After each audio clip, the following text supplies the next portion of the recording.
Hello प्यारे बच्चों, कैसे हो आप सभी। पिछली वीडियो में हमने एक गीत, कविता और आत्म परिचय कविता के अभ्यास के प्रश्नों को हल किया था। तो आज हम हरिवंश राय बच्चन जी के जीवन परिचय के बारे में पढ़ेंगे। ये हमारे एग्ज़ाम में ये प्रश्न आते हैं। एक कवि का जीवन परिचय और 4 नंबर का आता है ये। तो ये बहुत इम्पोर्टेंट है। हरिवंश राय बच्चन जी का काफ़ी बार ये एग्ज़ाम में देखा गया है ये।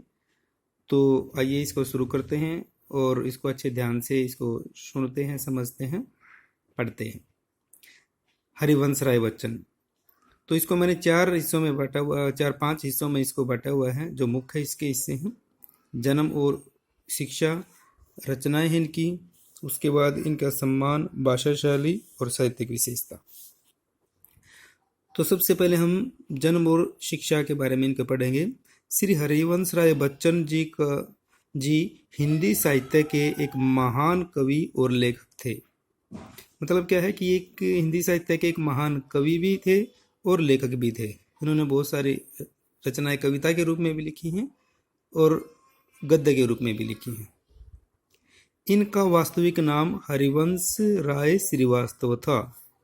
ये आपके लिए नई बात है, हो सकती है आपके लिए नई बात है कि हरिवंश, इनका जो असली नाम क्या था, हरिवंश राय श्रीवास्तव, बचपन का नाम हरिवंश राय श्रीवास्तव। तो अब आपके दिमाग में ये बात आती होगी कि भाई इनको फिर बचपन जो बच्चन है वो क्यों कहा जाने लगा हरिवंश राय बच्चन।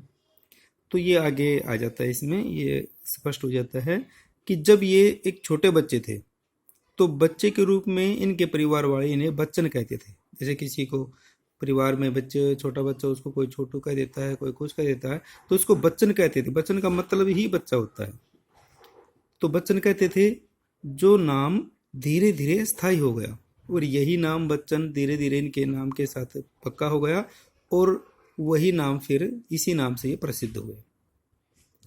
सिनेमा जगत के महान अभिनेता अमिताभ बच्चन इनके सुपुत्र हैं। ये मैंने पिछली वीडियो में भी पहले भी बताया था आपको कि अमिताभ बच्चन श्री हरिवंश राय बच्चन के सुपुत्र हैं। श्री हरिवंश राय बच्चन जी का जो जन्म है, यहाँ पे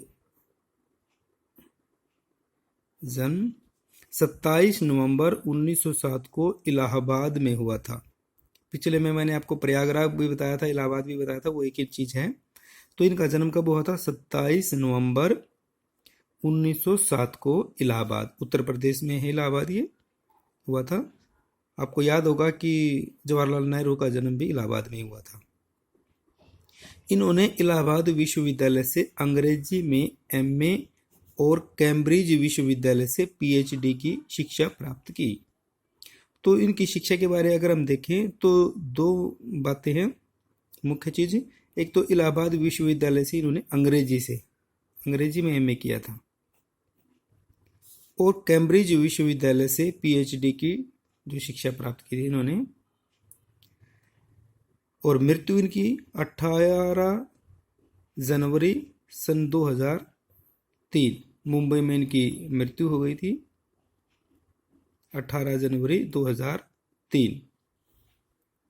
रचनाएं, काव्य संग्रह, रचना के जो अलग अलग पार्ट हैं कि रचनाएं कई तरह की लिखी इन्होंने। काव्य संग्रह भी लिखा है, आत्मकथा भी लिखी है, अनुवाद भी लिखे हैं। तो मैं अलग अलग रूपों में इनको बता रहा हूँ। तो काव्य संग्रह, एक कवि के रूप में ये ज़्यादा प्रसिद्ध हुए हैं, इसलिए इनकी कविताओं की जो रचनाएं हैं वो ज़्यादा हैं और उन्हीं से ये ज़्यादा प्रसिद्ध भी हुए। तो सबसे पहले इनकी है मधुशाला। ये इनकी सबसे प्रसिद्ध रचना रही है मधुशाला। 1935 सन जरूर याद रखिए, काम आ जाते हैं। मधुशाला 1935, उसके बाद मधुशाला 1938, मधु कलश भी 1938। मधुशाला, मधुबाला, मधु कलश याद रह जाएगा।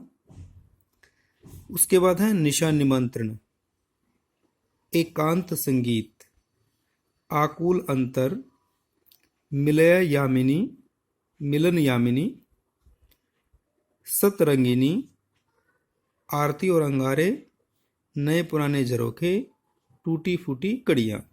ये क्या है, ये इनके काव्य संग्रह है, मतलब कविताओं की किताबें हैं। एक किताब में कई कई कविताएं हैं, तो ये किताबों के नाम हैं इनके। उसके बाद है आत्मकथा।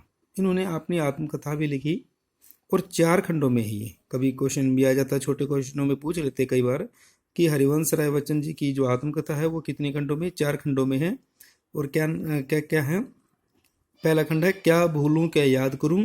दूसरा है नीड़ का निर्माण फिर। उसके बाद बसेरे से दूर, 10 द्वार से सोपान तक। ये इनकी आत्मकथा के 4 खंड हैं। उसके बाद है अनुवाद। इन्होंने अनुवाद भी किया क्योंकि अंग्रेजी से इन्होंने एमए किया हुआ था, और पीएचडी भी इनका अंग्रेजी में भी इनका अंग्रेजी ही सब्जेक्ट था, विषय जो था वो अंग्रेजी था। इन्होंने वहाँ पे जो एक महान कवि थे इंग्लिश के, उन्हीं की का जो रचना को अनुवाद किया था उन्होंने वहाँ पे भी।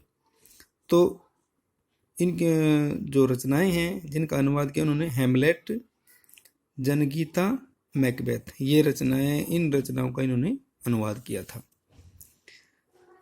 नोट, एक नोट है ये कि उनका संपूर्ण वांग्मय या साहित्य, वांग्मय का मतलब क्या होता है, साहित्य, जो उन्होंने संपूर्ण रचनाएं लिखी हैं,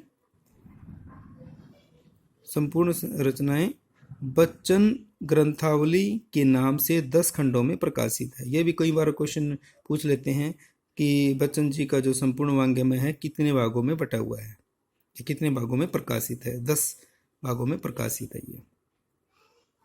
उसके बाद है सम्मान।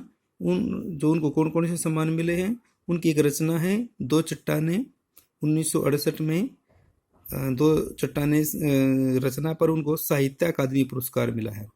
और इसी वर्ष यानी कि 1968 में ही उनको सोवियत लैंड पुरस्कार भी मिला। तो 2 तो ये हो गए, साहित्य अकादमी पुरस्कार, सोवियत लैंड पुरस्कार। और उसके बाद क्या है, उनकी आत्मकथा के लिए बिड़ला फाउंडेशन ने उनको सरस्वती सम्मान दिया। 3 हो गए, साहित्य अकादमी, सोवियत लैंड नेहरू पुरस्कार, सरस्वती सम्मान, और सबसे बड़ा जो सम्मान है वो भारत सरकार ने उनको 1976 में पद्म भूषण दिया। ये विशेष बात है, इसलिए इसको मैंने लाल पेन से इंडिकेट किया है। तो ये पद्म भूषण 1976 में, ये छोटे क्वेश्चनों में भी कई बार पूछ लेते हैं। अब बात आती है इनकी भाषा शैली की। भाषा शैली कैसी थी, भाषा हम इनकी जो शैली है वो कविता पढ़ चुके हैं इनकी, उससे हमें काफ़ी अंदाज़ा लग जाता है कि कैसी ये भाषा का प्रयोग करते थे।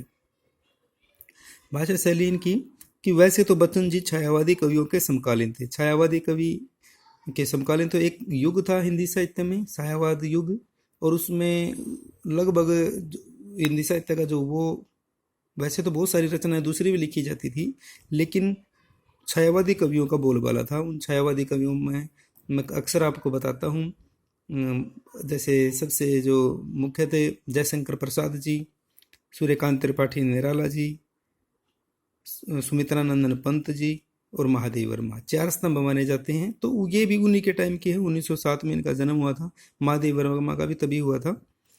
तो लेकिन उन्होंने छायावादी कवियों की कठिन भाषा को न अपनाकर सरल भाषा को चुना। तो इनकी भाषा कैसी है, सरल भाषा।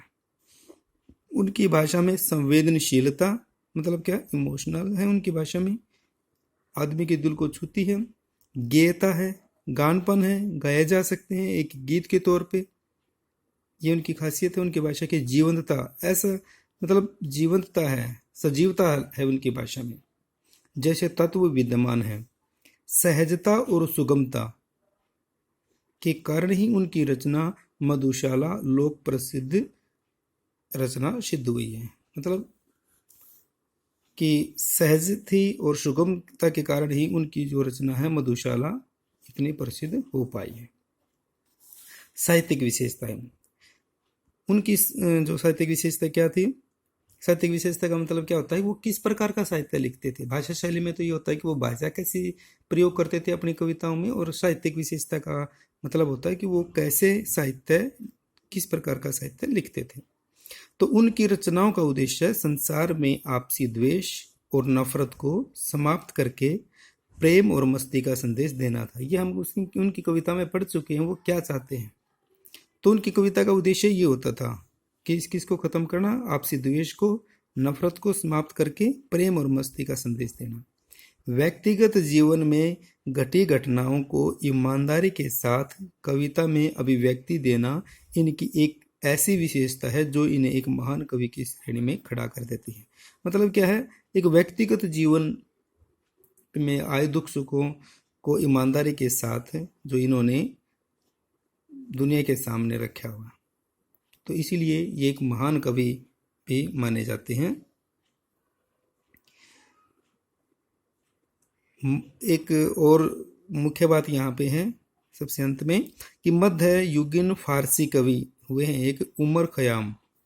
मध्य युगीन मतलब क्या है कि जो भारत का मध्य युग था उस टाइम जब भारत के ऊपर मुसलमानों का अधिकार था, तो उस टाइम की ये कवि थे, फारसी कवि थे उमर खयाम। उनके मस्तानेपन से बहुत ज़्यादा प्रभावित थे और उन्हीं के मस्तानेपन से प्रभावित होकर उन्होंने हालावाद दर्शन का प्रतिपादन किया था। तो ये भी मैंने आपको पहले भी बताया था कि जो अपने हरिवंश राय बच्चन जी हैं वो हालावाद के प्रतिपादक हैं।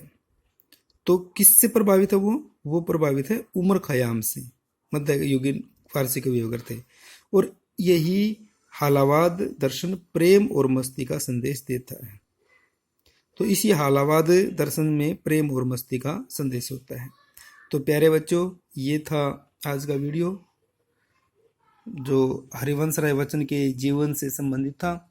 इसको 2-3 बार जरूर देखें ताकि अच्छे से समझ में आ जाए। मैं उम्मीद करता हूँ कि आपको पढ़ते पढ़ते, आपको ये सुनते सुनते ही ये जरूर समझ में आ जाएगा, जरूर याद हो जाएगा। तो आप सभी के लिए बेस्ट ऑफ लक। अपने घर में रहिए, अच्छे से रहिए, सुरक्षित रहिए। जय हिंद, जय भारत।